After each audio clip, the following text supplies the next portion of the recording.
It is clear that you have affection for Miss Sharman. The two of you cannot seem to stay away from one another. Because she is aggravating. Oh, is that what I just witnessed? There is obviously something between you. And I know that this is not as you would wish it. You must be honest with yourself.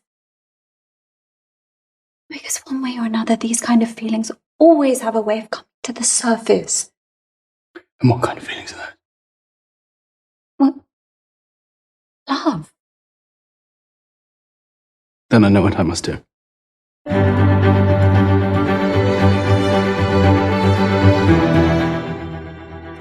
All the way from Providence, Rhode Island, welcome to Bridgerton with Mary and Blake. It's a podcast dedicated to Bridgerton on Netflix. So sit back, relax, and let's get ready to spill the tea.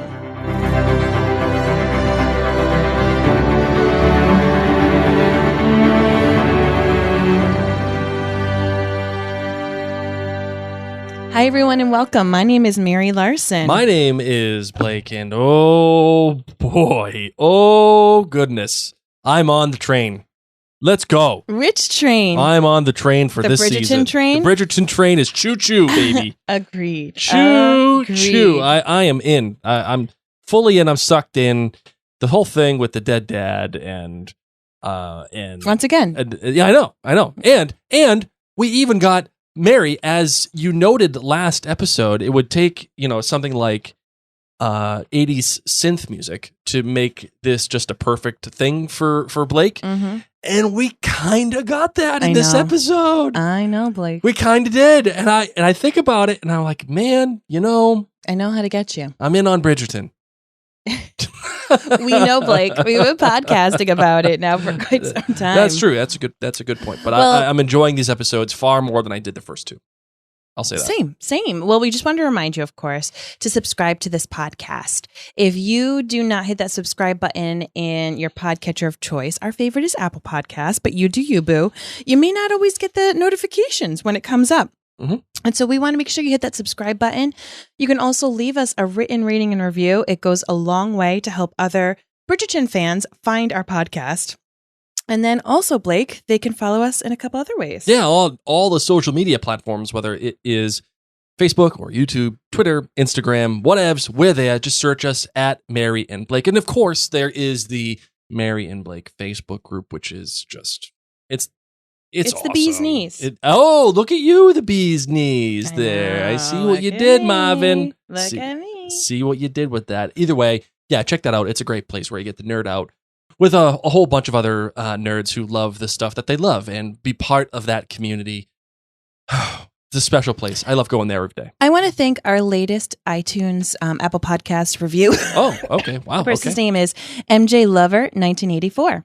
I wonder if that's Michael Jordan Lover. Oh, maybe. Or is it Michael Jackson Lover? Who knows? But the title MJ is Lover, you got to let us know. Feel better, Mary. I'm so sorry you've been sick for so long, Mary. I appreciate you still doing the podcast. I love you and Blake's discussions about Bridgerton in season 2. It's so good. I was most excited to hear your take on it after the season dropped. Yes, the bee sting scene is epic, and the flashbacks are heartbreaking and phenomenally acted.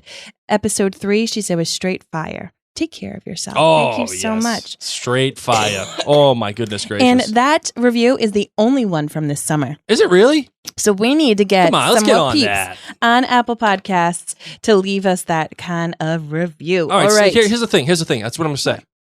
Someone out of the next 5 reviews, including MJ Lava, someone is going to get something free from the Mary and Blake store. That's it. The next 5 reviews, someone's going to get something from the Mary and Blake store for free. I'll just send it to you. Love it. Okay, we'll pick it out of random. Okay? All right, so there we go. All right, so let's get into the show. Let's do it.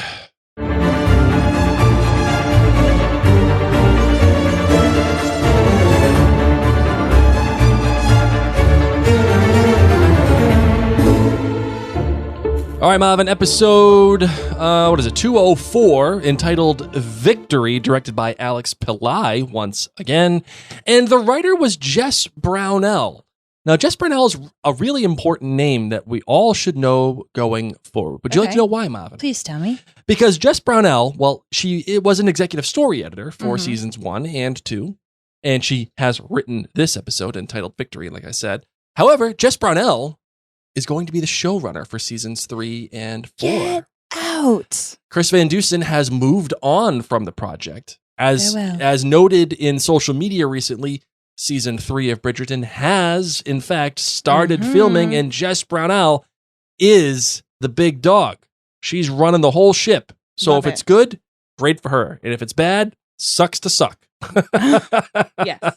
Either way, it's a big deal. This is her first writing credit of this season. Marvin, do we have a little bit of a episode recap? Yes. Oh, yes. I've got that for you. So, of course, this is episode 4 of this season. Excuse me. As guests gather for the Bridgerton's ball, Anthony and Kate clash during a hunting party. Colin revisits the past.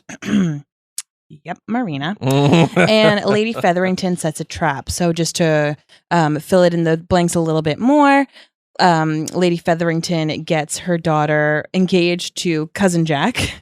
And at the end of the entire country vacation, Anthony proposes to Edwina. Yes. All right. And Anthony and Kate get caught almost smooching Almost. by Daphne. Like, I don't think you could get closer to smooching than what they were. I'm just glad they didn't eat hard-boiled eggs before that. They were breathing each other's like vapors. Like, I wouldn't be able to get that close to somebody right now. no, not even, no. Coughing all over them. Like, it would be like the cat sneezing on you. We figured out what I have. It's not Lumos 22. Oh, what is it that you have, Mary? What is the thing? Let's be real. There's probably a few things wrong with me at Yes. this point. But currently I am testing positive for a weird bacteria that, believe it or not, I've actually heard a lot of people getting. It's called Haemophilus influenzae. Oh, okay. So is it a sort of influenza? It's not no, it's actually not an influenza. Huh. That's just its name. Wow. But it can get messy if untreated, and it can lead to pneumonia. Yeah, well, that would make sense because what you have been feeling is pneumonia-esque. Yeah. So I'm on hardcore antibiotics. We're gonna see how this goes. well, I'm glad that we figured it out, man. Why does all like the random stuff happen to you? Because I have had to, bear the weight of our family emotionally for the past few years. No, what I mean, like It's just taken a toll. It's not just 2 years. I'm saying, Oh, like, no. in general, I have like, a weak immune system. Yeah, all the weird stuff happens. I've told you why. I really think I know why. My parents. We're just taking a quick aside. Whatevs. This is. Sorry, why. Lou. My my older sibling, my sister, got sick when she was a baby, Yep. and from that has had severe disabilities because of it. She was born healthy, but ended up getting sick. A lot of bad things happened. So when I was born, my parents didn't let me see people. I was like the boy in the bubble, except my bubble was my house. And they wouldn't take me anywhere. They wouldn't do anything with me. And so I don't think I was exposed to germs for quite some time. And my immune system has forever been bad. In high school, I used to joke with my friends, I'll let you know what bug is going around. Like, I'm the barometer. I'll get it. When you say Bubble Boy, all I can think of obviously is Seinfeld, and when they're playing, what's the I don't know, Blake. I can't read your mind. oh my goodness gracious, why am I Blake? Okay, while you're Blake, let's move on. No. When George is talking to the Bubble Boy, and he's like, oh, who invaded Spain and blah blah blah, and he's like, it's the Moors, and George says, oh no, it's the Moops. And he's like, that's misspelled. And the cards, Trivial Pursuit. They were playing Trivial Pursuit. Here you go. And no, it's the Moops. Oh man, Love you. sorry. Oh, that's good It's stuff. okay. All right, what do you got for your? How many cups of tea you giving this episode? I'm giving it 5 cups. Okay, good. I really liked this episode. I really like this episode as well. I'm in. I'm at a 4.97. Oh, okay. Okay, I enjoyed episode 3 more, Mhm. but I think that because of the trauma of it all, but this episode is just as good. I'm Yeah. giving it a 100th less. Yes. Okay. We're here for it. And the scene that makes it for me is when Edwina says, I thought I needed your help getting him to fall in love with me, but I realized what I need is your help getting him to fall in love with you. Dun, dun, dun. Oh, this poor girl. And this whole episode is written with that dramatic irony in Mhm. mind, which is great. Yeah. that's why I said that is what makes this episode, the dramatic irony. Sorry, but go ahead. You're GBG. You're good. You're bad. And you're great. Okay, I'll be real with you. This being a 5, there's a lot of goods and greats in this episode, which we will talk about. Yes. But just to have fun and give you my little Oreo sandwich of things that I feel There's about one this bad episode. in here that I think we both agree on. We eye rolled hard. Probably everybody did. And that's what takes this episode down for me. That's okay. Sharmer's outfits in this episode. I would say the whole season. Yes, but I don't think I've given them a good yet. So I'm giving them now because there's yep. probably going to be a lot of things where I won't have room for it. Okay. So this is a makeup take. This is just, I mean, you know what did it for me is her hunting outfit with that little the hat. Oh, the hat. Give me a hat. And she didn't have it like on top of her. It was like to the side. I mean, a little. you know that there are at least 10 bobby pins. Oh, Madon, there's got to be way more than 10. Riding on a horse with that hat. Come on, they probably glued it to her hair. Love it. I'm here for it. All of her outfits, fan-flippin-tastic. Oh, the teal. Love, so all the teal. much teal. Give me all the teal. My bad will be the... Excuse me, yeah. My bad will be the same as Blake's. When did you turn into Mario? I'm sorry. I took Italian. Yeah, that all doesn't of high make you school. Mario. That doesn't make me Mario. He doesn't say excuse me. It's me, Mario. I know. That's just your like... But that's what Mario would say if he coughed. a lot of Italians would do that too. Oh. Like, they would say excusa. Sure. That's why. But I'm saying it's... Never mind. Go on. I just like reverted to like 16-year-old Mary speaking Italian. My bad is Marina. Yep. We'll delve into that later, okay? Yeah, just a straight period Marina.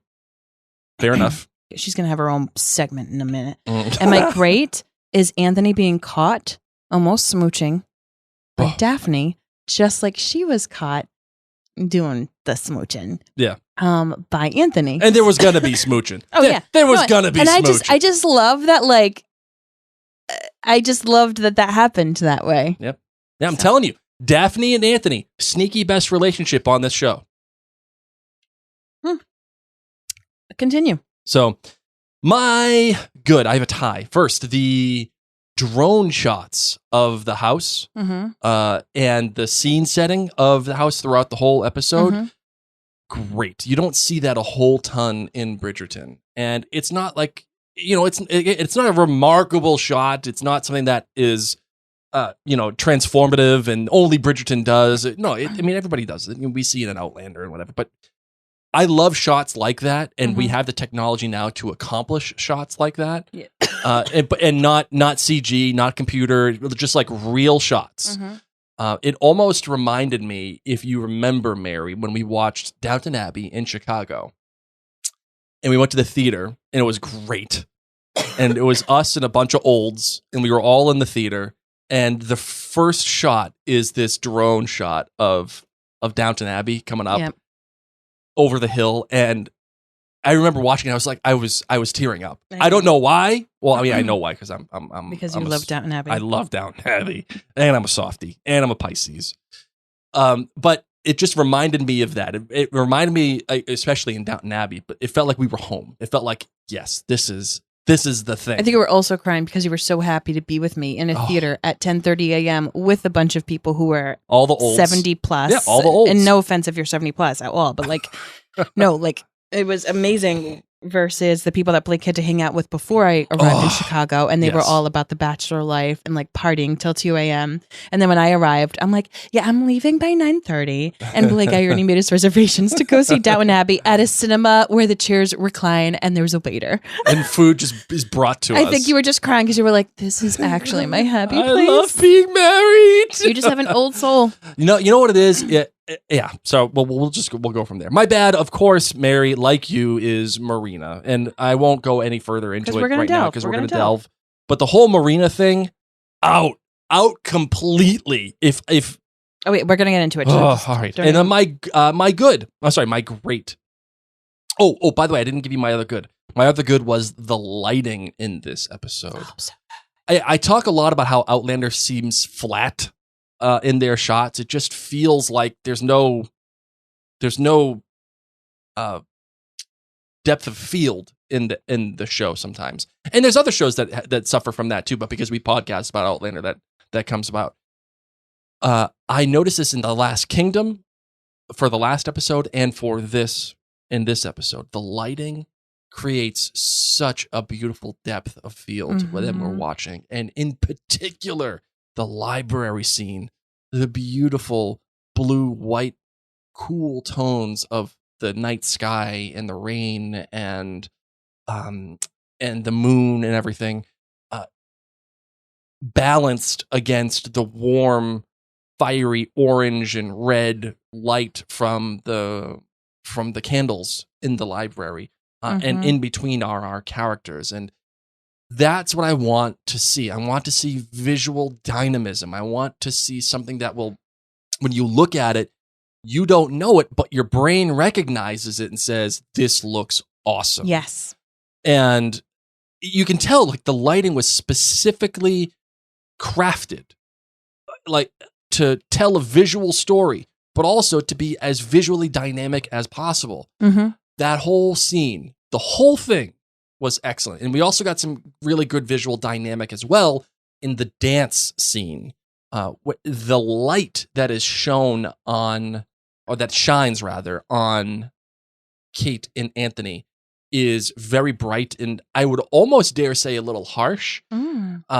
Whereas the light for the surrounding people that are dancing, much more muted. Agreed. And I love visual tricks like that because, like I said before, you don't know it right at that moment, but your brain does. And when you look back on it, you say, oh my goodness, I see what they're doing here. Oh, great stuff. But my great is, in fact, the dance scene. So much happening in that dance scene, symbolic in ways that, like, that'll just blow your doors off. Between the holding the hands and especially, when they're having the conversation and they both turn to look at Edwina. And, everything, So and the fire that exists between the two and that is symbolized by the candlelight that is surrounding the, like, oh man. And then, of course, like I said, the relatively harsh white lighting on them make them stand out. It just blew my doors off. Love. All right, so that is that. Marvin, we got finally got some music. Are you ready? Let's check it out.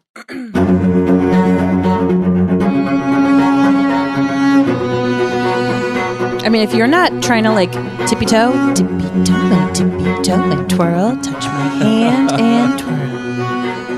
How can you not get into it? Like, can you feel it in your core? Like, you want to reenact bits of this song. Absolutely.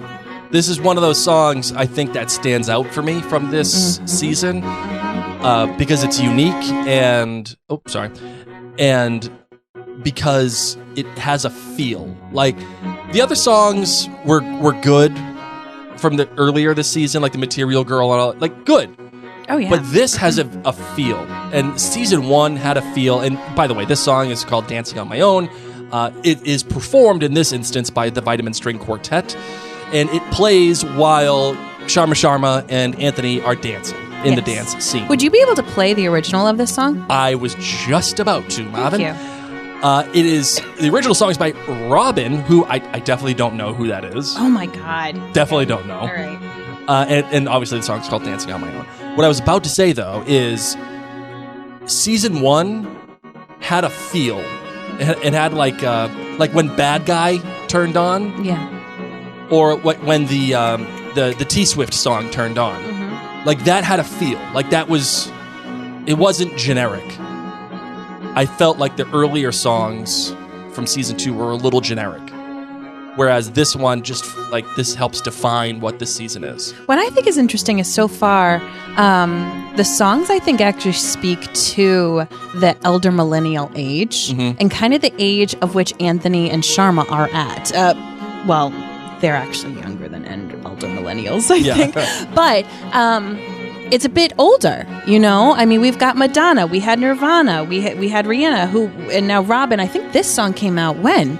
In like mid-2000s? I feel like I don't know. Maybe like a college? No, not college. I was out. Anyway. Don't know. I don't know. I'll find out. Okay, so I'm going to be interested to see if the musical choices that they pick going forward for covers are of a bit older of a demographic than T Swift and Billie Eilish. 2010. Yes. 2010. Okay, so still not super young. You know what I mean? It's not like T Swift and Billie Eilish you still hear on the radio. Yes. You don't hear Madonna on like current pops. You don't hear Robin or Nirvana on current pops. That's true. Oh, yeah, the Nirvana play was a good play. Yeah. So that's what I'm saying is that, like, I think that, to me, it's showing that this is a bit older of a couple instead of the super duper young love Daphne, that there's more complexity to these relationships. Oh, good one, Marvin. Good pull. Good pull. So yeah, that was that, and I just like the feel that this. Agreed. That this. All right, so the OG song that. All right, here's the original song, and this is why I say we gotta kind of get some synth in here. You ready? Yeah. Let's go. This is like Blake's dream. Somebody said you got a new friend. So what's interesting is that I didn't really recognize this song. Yep. You know, I knew automatically, like, okay, this is one of their covers that they're trying to do something with. But I will be honest, I was not listening to the current top hits in 2010. No, we probably weren't. Well, we got married that year. We did get married. We had a lot of stuff going on that year. And there was kind of a time where I just stopped listening to current pop music. Yeah. I just wasn't a fan of it for a while. I think that time for me was 1996. Oh, wow. Okay. For the most part. But here we go. Here's the chorus. Yeah.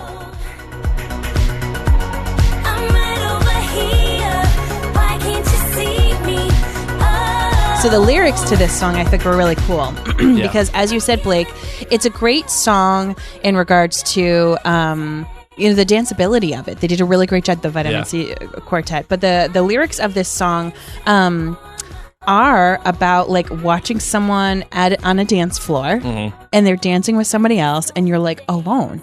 And you wish that person would notice you and you have all these conflicted feelings. Oh, good stuff. And it's like unbelievably perfect. You know what I mean? And you can be listening to you can look at the lyrics from either Shamar's perspective or from Edwina, and she doesn't even know. Exactly. She don't even know. And that is the beauty of what I was trying to say earlier, Marvin, which is the dramatic irony of it all. We, as the viewer, and this is the beauty of having dramatic irony, we as the viewer see these things, and we can see the tension rising, and we can feel the answer that is there if they just let themselves have the answer. And the whole episode was written with that dramatic irony in mind. You cannot tell me that we don't get that, oh, I need him to fall in love with you line without, like, that's the writer winking at you. Yes. That is the writer winking at you and winking at the characters. It's a little, like, I'm here for it. Pushy, I don't but care. you know what? I'm okay with it. I'm totally okay with it. And I feel like it's very in character of Edwina to even say anything like that. Well, and that's the thing. Because not only is it the dramatic irony of it, it is, I think, like you said, Mary, within her character. This feels like something she would say because she is so desperate. She doesn't even know what she's getting herself into. She wants anything to make this thing happen. And if that is putting her sister in a position to do what she says, it's like, that's why it works. It works on so many different levels. It comes from you can come at it from all these different angles. And I love it. Great. One thing I do have a question for you, Mary, is, do you want to get into Marina? You want to get it out of the way? No, go with your question first. All right, the question I have for you is... How much was the floral bill for this ball? Oh my God. Woo! No wonder Anthony's drinking a lot in this episode. Yeah, he's looking at the checks going, hey, who's going to pay for all this? And Daphne's like, we need more. Yeah. We need more. Bring in more lilacs. Bring in more lilacs. Double the amount of flowers you sell. God knows what the food bill was. Who knows? I mean, inflation now. No, the floral bill. I'm looking at that in real life too. Like, I'm wondering, okay, were those all fake flowers? Gotta be fake. Gotta be. You can't be I hope so. bringing all them flowers in like that for that kind of money. Oh my God. Oh my God. Yeah. Okay. It gives me chills just thinking about that bill. Know. So my question for you, Mary, is this. There are 3 times in which we see Kate and Anthony come extraordinarily close. And there are 3 times that, like, there's I some think things there's 4. happening. So there's There's hunting. Yeah. Then there is the library scene. Yeah. And then there is, His office and then dancing. Yeah, so like, but I kind of combine the office and the dancing. Oh, okay. Because it's still relatively Within the same moment. Yeah, Okay. it's within the same time frame. One leads to the other. My question for you, Mary, is it a little much? No. No, you don't think so? No. Because I love it. I love how then she gets to say, you vex me. And, how do you feel about me? And all this kind of stuff. Like, they haunt each other. Yes. They can't stop this magnetic pull. It is not too much. And well, I mean, for the characters, I don't think it's too much. But I think for viewing purposes, Listen, is it there too is much? no getting it done in this season so far right now. Yes. Aside from when Anthony had his, quick montage. And there wasn't even a butt thrust. No. And so what I love, though, that it's leaning into this tension, this magnetic love brewing tension that neither of them want. Neither of them want to be falling in love with each other. Yeah, and I love that there is an association, even subconsciously, with hate and love in this episode. I see it more from Sharma's perspective. I am seeing Anthony now just as love, not as hate towards her, not as, I don't know, if anything, hate to, towards himself. He says it to Daphne, where he's like, she's aggravated. Like, his face, but that's by to the way, him. was great. That's to him. I've noticed, I've rewatched this episode many, many a time. Okay. And it's just like playful, and she makes him smile. And yes, there's moments where she drives him bonkers, but any anger I see is really in his own head, in moments when he's away from her. So when he's talking with Daphne, Yes. that's not towards her. So are you saying that that Sharma is feeling, actual hatred, or is it is it, like I said, and like we've discussed, the fine line of hatred and love? Well, it's harder for her, right? He can marry anybody. Yes. Has he chosen the diamond? Yes. Is Sharma actually on the market? Not necessarily. Has he been courting Edwina? Yeah. But will it break his family dynamic? Will it break the fiscal stability of his family if he falls in love with Kate Sharma? No. So there's no element of fear for him to explore these feelings, aside from fear for family stability is what I'm getting at. Okay. All right. Like fear. Okay. Understood. Can you be upset? Can you be confused? Can you be conflicted? Can you have a lot of other feelings? Yes. But Kate Sharma has fear. If Edwina does not marry English nobility, There's a problem. big problem. Yep. Plus, she's told Edwina, go for this one. Yeah. And I would agree, the emotional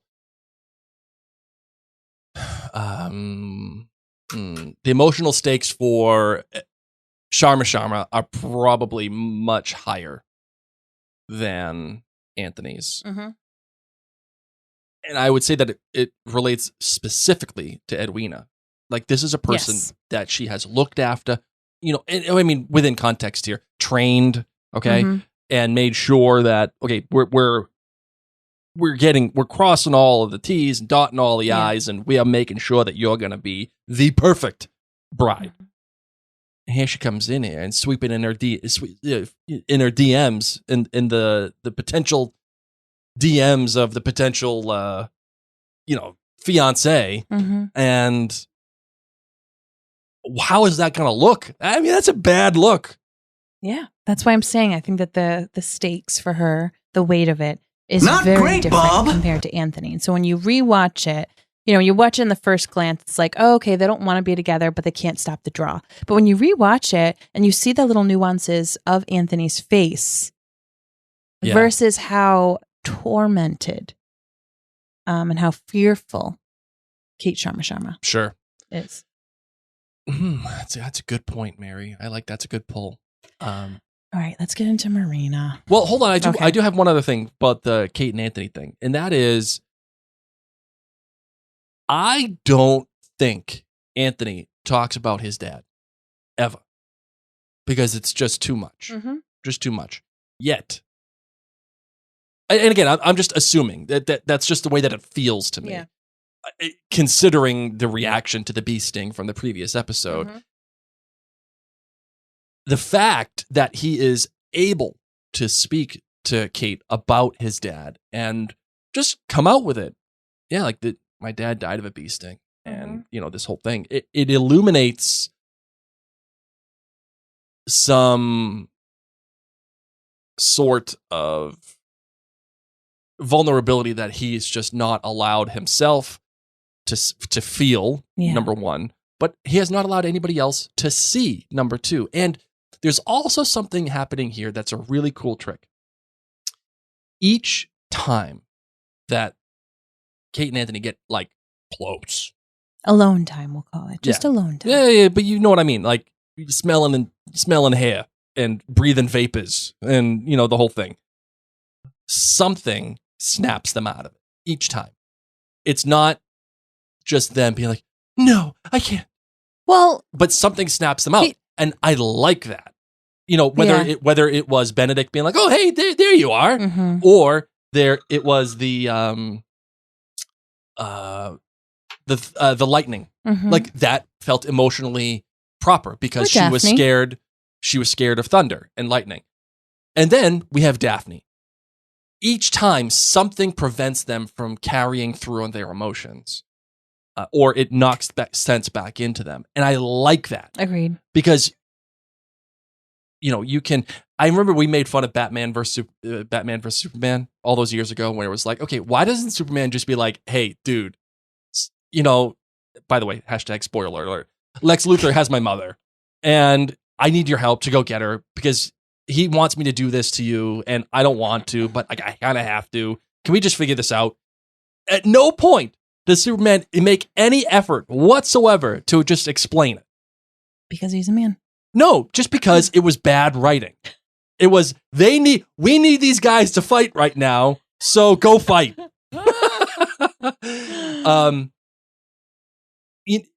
It's a natural thing.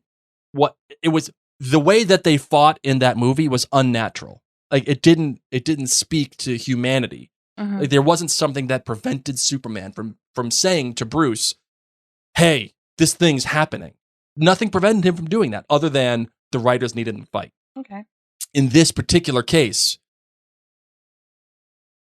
the thing that is they are being prevented from, manifesting this feeling and carrying through with it. There are outside forces preventing them from doing it. Like literally and physically. I like that. I think that's a really smart choice. Agreed. So that's that. Okay. Let's just do it. Marina. Okay. What are we doing? So first off, Colin has a ball at home. I love how Lady Bridgerton gives Eloise so much flack, like, you're the hostess, this is what we have to do. And yet Colin gets to miss the entire thing without getting into any trouble. Are you kidding me? Who's going to watch the kids? Hyacinth is, playing tricks, and Gregory, they're going doing come on, stupid kid things. Yes, that eating flowers. Yes, like you don't have a dad at the house. Anthony's in courtship mode. Colin should have a job, and I'm disappointed that he is not held to the same duties that Eloise has to have. Well, this is a little different. A little different. He's older than Eloise. I know, but this is a different time. I know, but I'm just saying, like, what a jerk. Okay, he's just like, I'm gonna leave. I'm gonna go see my ex-girlfriend who's married and had a baby. Like, now? You can't just stay an extra day and go later. She lives there. It's not like she's here temporarily. Dweeb. I was not happy. Not happy with Colin. I'm just not. I'm not happy with him right now. Well, you got to give him a little grace. No. You got to give him a little grace. He can't even take his head out of his own ass right now. My phone's blowing up, by the way. Why? Oh, I've got a shark tracker on my app. Goodness gracious. And there's it pings every time that there's a shark spotted in the area, and it is going crazy. There must be some, we got like sharks. Yeah. We got like a family of sharks. Is it a pod? Pod? I don't know. A herd? It's more than that. Like it is family reunion. It is like they've all come to the Bridgerton summer house and they're having how a party. do you refer to a group of sharks? Maybe it's a pod. It might be a pod. A swarm. Nah, I feel like that's a swarm of bees. Sharks don't swarm. Okay, I'll find out. What is a group of sharks called? A shiver of sharks. A shiver. Mm-hmm. I shiver when I see some sharks, I'll tell you that. Mm-hmm. A shiver of sharks. We got a shiver of sharks coming down here on the shore. You're welcome. So he goes down to Marina's house because she lives nearby. And she answers the door with baby in hand. Yes. Says, I have 2 babies. There's one upstairs. Why does she need to have twins? Why is that at all necessary in this plot? Whatevs. I mean, sure. I mean, that's it for nerds. Who cares? Exactly. But like, whatever. She is so just boring and unkind and crabby. And then her husband comes in and wants to be best friends with Colin. And she can't just be nice about it. Yeah, she has to be rude. Like, what are you doing? What are you doing? This boy was going to like save you, told you I would have married you. Like, this is a good guy, aside from being a dweeb. Yes. And so she was mean to him even before he did the whole, like, have you ever thought about what would have happened if things were different? I loved her husband. Loved her husband. I'm out on the husband. Of course you are. I'm out. I love that he's like, I've been out checking out flowers. I love the oil trees or the olive oil trees. Like, let's go look at these things. So friendly, so welcoming. Took in this lady with the babies. You know, is being a great dad. Upstanding that's guy, all good stuff. Invites him to dinner. I'm here for him. I have no ill will against him. Out on him. Don't be talking to the ex-boyfriend. The ex-boyfriend comes to the house. Guess what? On the street. Listen, in the ton, everyone's your ex-boyfriend. Good point. Good. I know. Fair. I know. Fair. I'm just telling you, if one of the ex-boyfriends shows up to my house, he's out. And you know, when he ain't staying for dinner, He probably I ain't knows talking the about truth. trees. I ain't talking about flowers. I ain't talking about grease. The only thing I'm talking about is you getting in the Uber out of my neighborhood. He probably knows the truth that Colin was like swindled by Marina. Good point. You know? So I think he did the right thing. I have no ill will against this guy. How can you talk about trees that long? It's freaking trees. You're looking at books of flowers. Good for that's what he's passionate about. Stop Get outta making fun here. of him. But let's focus on Marina. Okay? First off, crabby. Ooh. Yes, do you have twins? But do you have like a mansion of people who I'm going to ruin a moment for you? Yes. When she and Colin are sitting and she has one baby in her lap and she's like, well, I have 2 babies, whatevs. They have 2 servants watching them at that time. One male, one female. They don't move at all. Fine. I mean, but like, let's That's be what real. servants do. That's what servants do. No, but like, let's be real. Like, busy yourself. Like, there's always something to clean. There's some dusting that needs to be done. Figure No? it out. Like, bring us some cookies. Yes. Whatever. The lemonade? woman- I'll be fine with lemonade. You need to watch that scene when Marina's talking to Colin. The woman servant, professional blinker. She just stands there and blinks furiously. And you can't stop. You just can't stop. She doesn't even like look around. Like, I know that they're supposed to act like they're not listening to the conversation, but oh my God, it was distracting. I've never ruined that scene for you. You totally. And the guy that's there too. He's not as bad as her. He's not as bad, but he kind of just like looks down into the corner. That's better. Yeah, but it's weird. Servants are weird, okay? Servants are weird. But the lady they're with not the- weird people. The blinking the eye idea lady, of it's weird. So Marina, just totally crabby, probably has postpartum depression and hasn't been helped. Probably doesn't have any friends out in the country. Okay, so I'm not like shame on you, Marina. Stop being crabby because, she's been given a rough blow. The love of her life is dead. She had to marry some guy that she doesn't love who just loves trees. It's Talk about it for hours. She says that my babies make me happy. Awesome. Great. But why you gotta be so mean and cold? To good old Colin. And your husband. I could see the interaction between the wife and the husband. I can see that. You don't need to be unkind. Like, we know Marina can be kind. Yes. I think I'm just out on the whole sojourn out there. Like, why? Colin, you're saying Colin's the problem. Because I agree. He should not have gone there. Here's what I will say. If I'm playing devil's advocate here, it's Colin needed this. He needed the closure. He needed to move on. You could argue that the closure came when he spent 50 million years in Greece and doing whatever. That's fine. Yeah. But he needed, and it's not even necessarily closure, it's a push. He needs the push. The only good thing that comes out of Marina is that she says Penelope loves you, essentially. And that's what I'm getting at. You don't like that? No, that the push. Oh, okay. That's what I'm getting at. That's the thing that I can turn around and say, I see what happened here. I get it. I wish there was a little bit more of an artful way to do that. But if I got to accept it, that's what I'll take from it. And maybe that sets him on the track to understand that just look at what's in front of you and stop looking into the past and look to the future. Yep. I think the sentiment is fair. Though, would it have been better if Marina and husband were invited to the party, Colin was at the party, and he spends all of the time at the party with Marina? I think the only people who go to the party right now are if they have an eligible bachelor or bachelorette and their parents. Yep. All right. Fair. Like, I feel like the balls are meant to meet your partner or if you're a parent of one of those peeps. Yep. Speaking of the party. And the Bridgertons would not invite her after what she did. Goodbye. Prudence doing some bowling with her mother. Those poor servants just picking these pins up, walking the balls back. That is misery. Oh my gosh. Bowling in the old days. Not an activity I would want to do. No. But let's talk Prudence. So Prudence is here. Dumb as a rock. When she realizes what her mother did, her reaction. Oh my God. Yes, I will. I would love to marry you.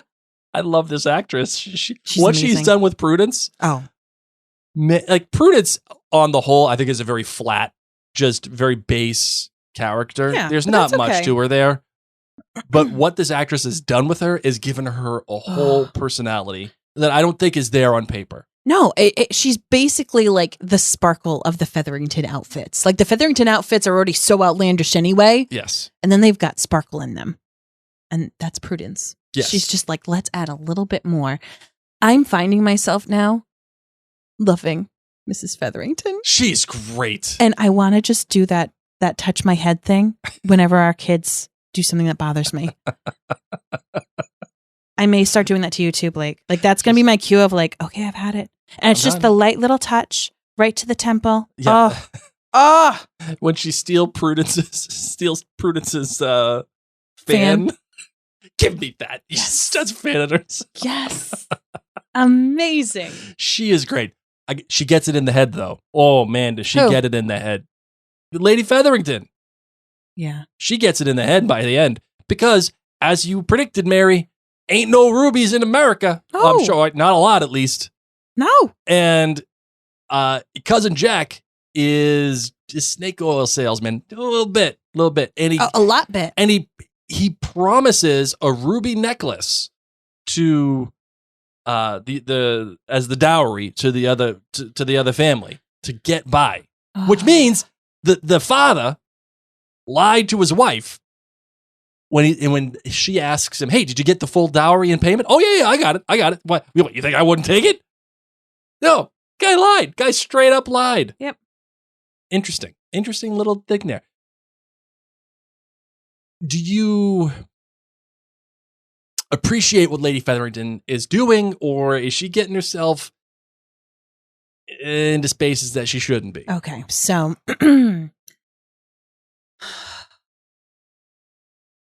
I love to watch this woman, and I'm really excited to see how this works out this season. This is going to be an interesting. I am loving it. I'm loving watching Penelope be a part of it, because Penelope doesn't have that like gritty, do what it takes Slytherin bone in her body. And normally I would be an upstanding person and I'd be like, don't do that. Don't do that. But then the mother in me who realizes, you think back to when eat the fish or whatever, there's fish pie or whatever thing she says, like, oh yeah, back over there, there's like gross stuff. I don't know what would happen to the Featheringtons. Would they be kicked out on the street? Would they be homeless? Would they? And it makes me think, what would a parent do? What would a mother do? She'd do whatever it takes, man, to take care of her kids. That's true. That's fair. And she saw an easy button. She hit the easy button. Done. Easy. Bun. Staples all the way. Yep. Would it be something that I would do? Probably not. Okay. But I can see where the mother instinct in her did it. And what I love about this is that we're all sitting there being like, oh my God, I can't believe she's doing it. But she's doing it for her family. That's true.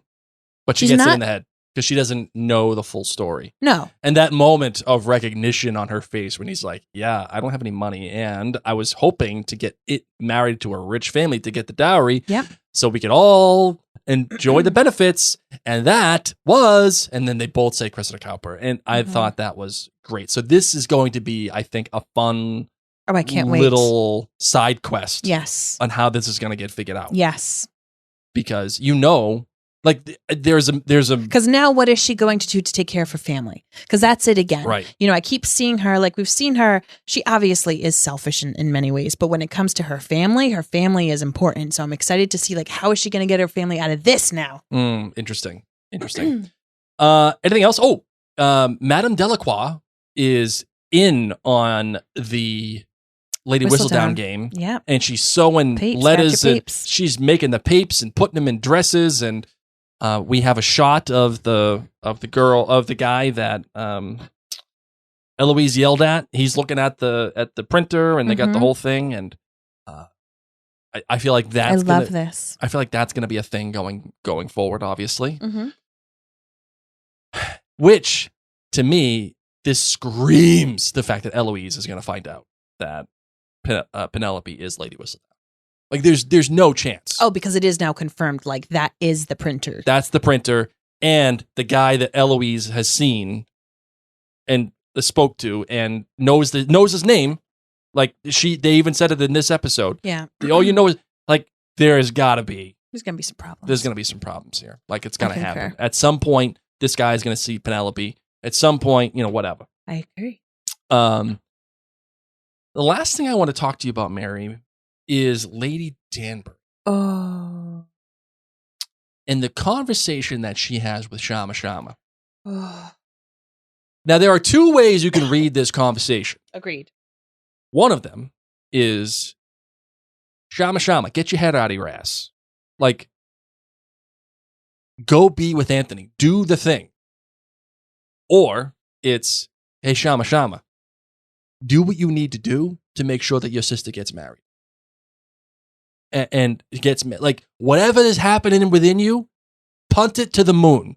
Because you got to figure it out. Your sister is, like, desperate for Lord Bridgerton. And you're getting in the way. I saw it so much as tell the truth. And we as the audience got to figure out, does she mean the truth about the money? Does she mean the truth about her feelings for Anthony? Or does she mean the truth of both? Because that's what she was saying. Your sister deserves to know the truth. Yeah, and I think that's a great theme for this episode. Like we talked beforehand about theme and anti-theme of last episode. I think a good theme of this one is, what is the truth? And how does truth affect your relationships, right? How Anthony has to be truthful with himself. And he has to be truthful to Daphne. Yet, at the same time, he has to be truthful to Edwina. And can he be truthful? And then on the opposite side, we have Sharma Sharma, as we just discussed. And in addition, the truth is what matters when Prudence and Cousin Jack are set up, because the truth is that nothing happened. As Mr. Weasley says, truth will out. Truth will out. I like it. You're a wizard, Harry. So it's an interesting operative theme for this episode and what that means. Because will the truth out soon between Anthony and Sharma? Yes. I think so. Well, It has to. you know what my guess is? It doesn't happen until, because right now we are at the emotional high point of this season, right? We are halfway through the season. There's a turning point here, and that is Anthony finally proposing to Edwina at the end. And everybody does their thing, and yay, great, whatever. This is also when she told him that she's leaving for India during the dance. Yes. You know, once I'm done, he got so upset. Oh, man. So, my sense is that none of this comes to fruition until penultimate episode.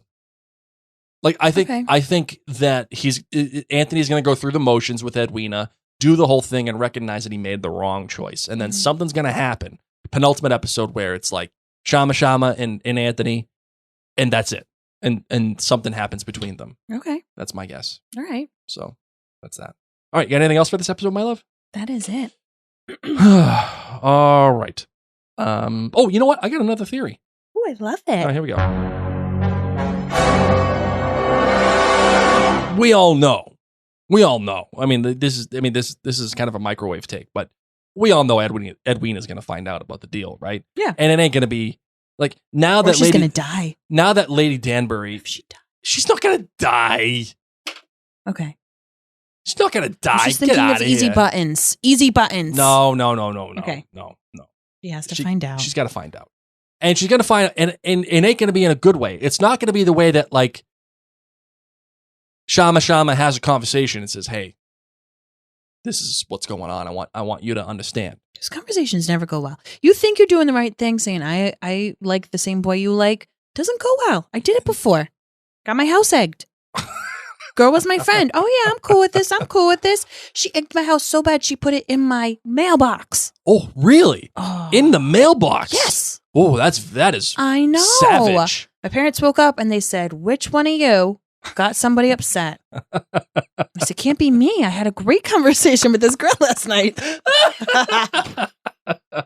So, yeah, she's going to find out, and it's going to be disastrous. Something bad's going to happen. And I wonder if that is going to be, if that will precipitate the action between Shama and Anthony. I wonder if that will be the thing. Okay. I mean, it's just my guess. I like it. Just a guess. All right, let's close it out, shall we? We shall.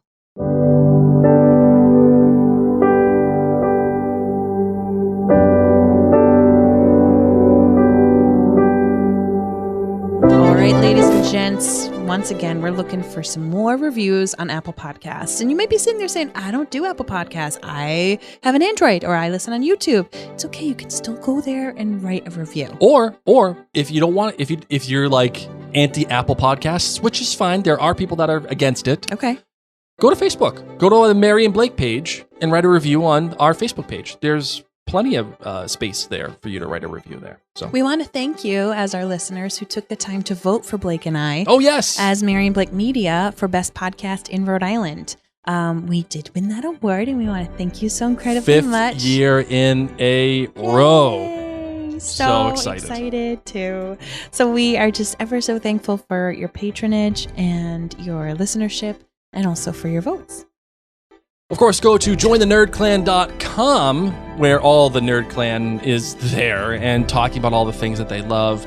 And that is a way to help support this Mom and Pop podcast, where you can, for as little as a cup of coffee per month, help us in the production of all these things, keep all the bills in order, but also at the same time get some exclusive content just for the Nerd Clan, and that is our knee-jerk reactions to various shows and television. Various shows and movies that we're watching or whatever.